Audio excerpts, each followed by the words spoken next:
Ngokuke masinike ingqwalasela kujongana ngezikhondo zamehlo phakathi kombutho we-UDM kunye nomqeqeshi weqela lebhola lesizwe iBafana Bafana uHugo Broos oku kulandela iintetho ezothusayo ezenziwa nguBroos kunyaka uphelileyo. Lo mbutho utyhola iarhente ezilawulayo ngokuphanza ukuthatha amanyathelo kwinto abayibiza ngeentetho ezinobuhlanga nokucalucalula ngokwesini. Ukutatela enzulwini ke mbukeli ngale nyewe seqhagamshelana nosekela mongameli we-UDM umnumzana Nqaba Yomzi Khwankwa. Sikwamkele mnumzana uKhwankwa, siyakwamkela ku-SABC Lehaya, sibuyele ke nangexesha lakho. Masingene nje mbeni into yoba mhlawumbi yintoni kanye ebangela ukuba umbutho we-UDM ubuse kwinkundla yowiso-mthetho lomba ubandakanya uHugo Broos. Mhlekazi kamva elihle masibulise kuwe, sibulise nakubabukeli beka SABC. Sithi thina sasamkela i-apology Coach Hugo Broos last year. When he apologized, we accepted his apology in good faith. Nto nje i-complaint yethu was very comprehensive. Lakho esasikhalazo sethu sasiqulathe nezinto ezifanele zenziwe i-organization emqeshileyo uHugo Broos enguSAFA. USAFA ke wakhetha ubhutika i-UDM xa ibhale kuba saqale sabhalela kuye phama sibhale kwi-Human Rights Commission. Saqonda ukuthi kuba siqonda ukuthi apha kunyashwa amalungelo abantu ngokomgaqo siseko masiyithathe le nto sise kwi-Human Rights Commission. Human Rights Commission i-complaint siyifake nge-11th kaDisemba, if my memory serves me well. Sane meeting nabo nge-27th kaJanuwari.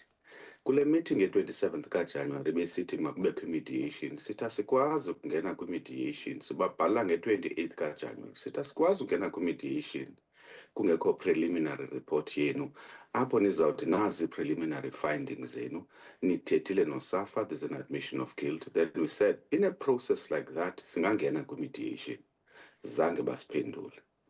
About nge-13th kaFebruary sabhala enye correspondence, sisenze follow-up, sisithi ithini into, sifake isikhalazo kuni sisithi le process kufuneka ibe fair yenziwe ngendlela yiyo, ingabi ngathi kukhuselwa uSAFA, abazange baphendule basiblutika.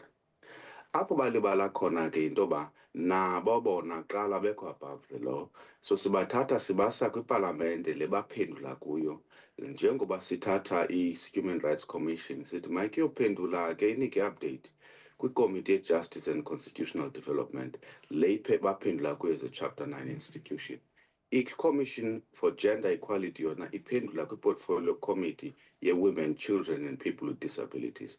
While uSAFA kuzawunyanzeleka ukuthi ayovela phambi kwe-Portfolio Committee ye-Sport kuba kufuneka bephendule kubantu boMzantsi Afrika ngento ba manyathelo mani esebawathathile kwinyewe kaCoach Hugo Broos, but sidlule kuCoach. Now we've accepted the apology kaCoach, asina problem and asinangxaki neBafana Bafana nokuqhuba kwakhe.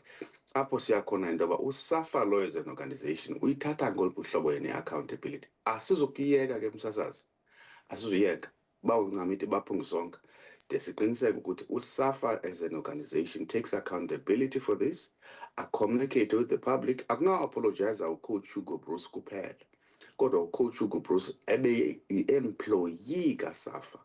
uSAFA aka-addressanga South Africans, did not talk about this issue, akathethanga about interventions azazenza uqiniseka ukuba le nto ayenzeki kwakhona.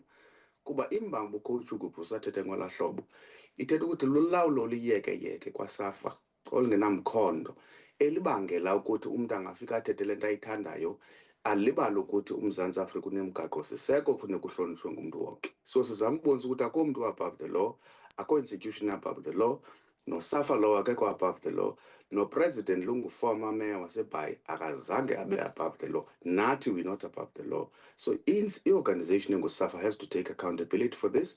Ibonakalisa ukuthi into nefuna ukuyenza. Sidlule thina kuCoach Hugo Broos, sadlula kudala in fact. Mnumzana uKhwankwa, mhlawumbi ngakhona imibuzo ethi abantu bezopolitiko mabadlalele kude kwezemidlalo yezopolitiko. Ingaba wena ungathini ukuphendula? Mhlawumbi abanye abantu bazawuthi hayi aningeni indaweni nangoba ke ningabantu bezopolitiko ningenaphi kwezemidlalo. Mhlawumbi wena ungathini ukuphendula koko? Babethwa kuba ziimpumputela abo bantu. Abayazi kwayinto bezopolitiki zidlala njani. Asithethi ngabhola apha. apha msasazi asi-interferishi kwi-administration of football, asixeleli SAFA uba makarene njani i-affairs zabo, which is something engafunwayo nguFIFA. Asihoyanga, asingeni ndawo into yoba kwaselekthwe players benza amalungiselelo mani xa kubhekwa kwephi i-tournament. Ayisifuni loo nto. Into esiyithethayo kukuviolethwa kwe-constitution ye-republic, which is constitutional and democratic accountability. Luxanduva lethu ke thina njenge-South Africans in general, but two, as a political party that is represented in parliament, ukuthi xa sibona kukho loo nto singenelele. Asikhange sithi uCoach Hugo Bruce makenze eza statements besizibona zi-racist. Asithanga uCoach Hugo Bruce makenze statement esizibona zi-sexist. Esiyenza into yoba xa zenziwe ezo statements masithi uphazamile. Umzekelo, ithini i-organization enguSAFA ngaloo nto? Thina sizayithatha le nto uba bamameli, sizayithatha sise nakuFIFA, sizayithatha sise nakuCAF. Sisabaqala ngokusesenyeleni, siyayibona nale Human Rights Commission ingathi lele emqokozweni. Sizawuhlala phezu kwabo bona kuqala siqiniseke ukuthi benza umsebenzi wabo. Kuba ingxaki into yoba nabantu bebekhalazile ngaphandle kwe-United Democratic Movement sebebuza kuthi ngoba sithi Human Rights Commission ayithethi nabo. Bahandlisha i-complaint on our behalf and they're not doing us a favor. Kunyanzelekile ukuthi basixelele xa sinesikhalazo basiphendule. Asubhlutikwa ngabo, sibhlutikwe nguSAFA, sibhlutikwe ndawo yonke. Ipalamente lesikuyo ayizosibhlutika yona, basiyazi ukuthi isebenza njani and inyanzelekile ukuthi ingenelele uqiniseke ukuthi le nto iyalungiswa. Otherwise then, what's the point of having these institutions, these Chapter 9 institutions, if xa kulindeleke uba zenze umsebenzi wazo asiwenza? Okokugqibela, into bafuneka baqonde abantu ukuthi bayathanda abantu boMzantsi Afrika ukuthi osopolitiki abafana nathi ababanyulileyo ukuthi balawulo loMzantsi Afrika kuthiwe xa kukho ingxaki apha nezi sporting codes senza kakubi racism, not racism, issues of umzekelo transformation kwezi institutions, kukho problems ze-governance, baphinde balibala ukuthi masingangeni kwipolitiki kwi-sport, bahambe bazonkqonkqoza kuthi besithi la institution iphethwe kakubi, lena there's no transformation such as rugby. Babenkqonkqoza kwezi politicians bathi xa beva bethanda bathi azingeni indawo. Siyazazi apho singena khona. Kule ndawo singenileyo kuyo siyangena kuba inomgaqo-siseko woMzantsi Afrika, umgaqo-siseko ongaphezulu nakuFIFA nakuCAF, umgaqo-siseko okufuneka uhlonitshwe ngumntu wonke and asizuyeka until uSAFA account. Mnumzana ndiphinda ndibuze, ewe asiyibona iSouth African Human Rights Commission neSAFA bethetha ke esidlangalaleni ngalomba, nangona ke nomqeqeshi uBruce waye waxolisa. Ingaba mhlawumbi nina ningu-UDM azikho mhlawumbi intetha-ntethwane enizenza mhlawumbi bucala no-South African Human Rights noSAFA mhlawumbi ukuqonda into yoba kutheni bathulele ntoni? Kaloku le nto siyithethayo msasazi, asinawuya kuwe entlanganisweni nge-27 kaJanuwari. Sikubhalele nge-28 kaJanuwari after the meeting. Sithi siyayibulela le opportunity yale meeting. Nazi izinto endingase nizilungise kule mediation process eniyiproposayo. Sithi asikwazi ungena kwi-process ye-mediation singakhange sive ukuthi olwenu uphando luhambela mandawo, number one. Number two, ingaba uSAFA uphendule wathini yena kwezi zijolo? Kumediathwa ntoni ke ngoku into siyibuzayo? So sithi sicela i-preliminary report, asikhange siphendule. Sabhala nge-13th kaFebruary doing a follow-up saying besinibhalele nge-28th kaJanuwari. Iwari yethu into yoba i-mediation process leni izawuqala xa sijonge ixesha eli ningakhange nithethe nathi niphendule izikhalazo zethu, khange siphendule.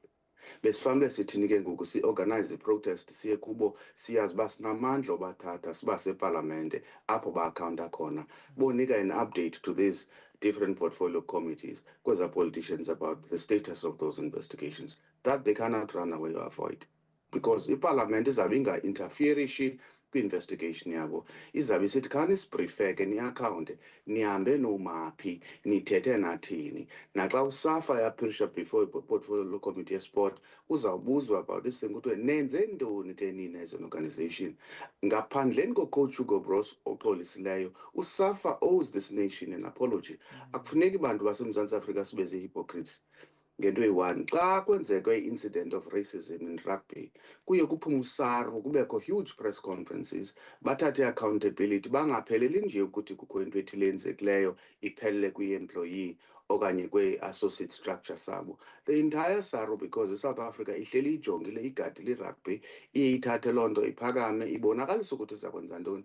Asizuthi ngoku ubuSAFA ilawulwa ngabantu abamnyama kuthi xa kho into enjena kucinga uba zaba kuvula zibhuqe kwaxheleka kabuzwe.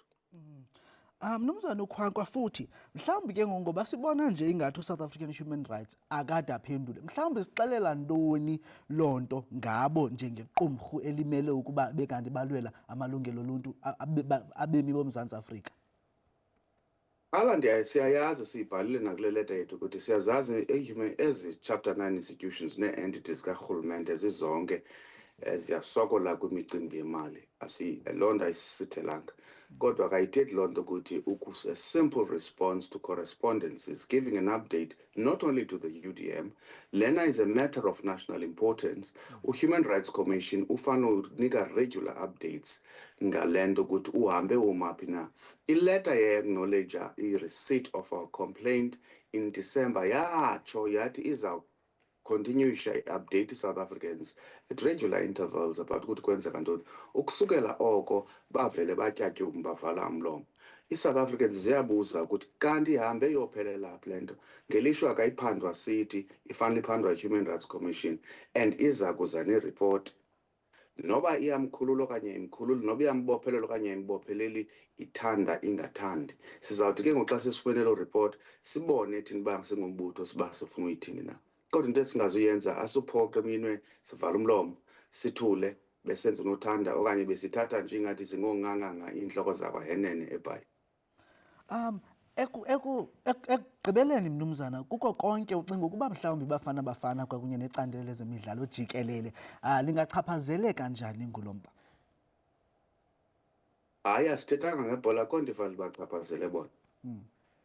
Apha yile nto sasiyibuza nangelaa xesha kuthiwa uSAFA Bafana was playing i-AFCON. Zange ndimbone mna upresident kaSAFA Danny Jordan ekhaba ibhola kula AFCON. I-administration kaSAFA yiyo efana idila nale nto. iBafana yohlukile isecaleni. Coach Hugo Bruce apologizile, we moved on, right? After we move on, bona mabafocus kwi-preparations, sidila ne-organization so that siyitransforme ibe nendlela eyiyo. Apha izawufikelela mhlambi kwinto ekuzawuthiwa Coach Hugo lona makafakwe kwi-programs ezithile. Ndenza umzekelo, I don't want to preempt the outcome. Kuzawuzanywa ukuthi kutshekishwe into yoba ingaba kwiinto zabo banazo ii-policies ezingqingqwa kwiinto ze-racism ne-sexism and issues of gender equality.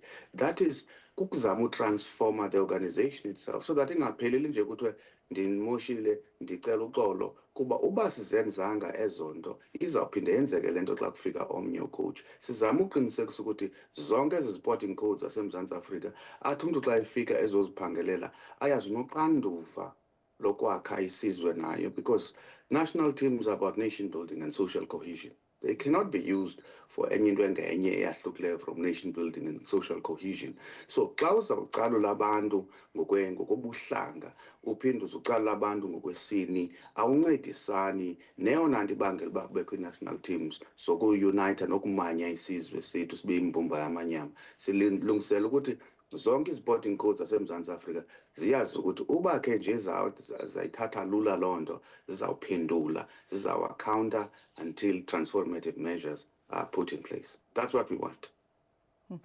Uvakele mnumzana uKhwankwa. And I think ngelo nqaku mavele nje siyibambe nje apho sibulele futhi ke ngexesha lakho apha ku-SABC ekhaya ngalentsasa.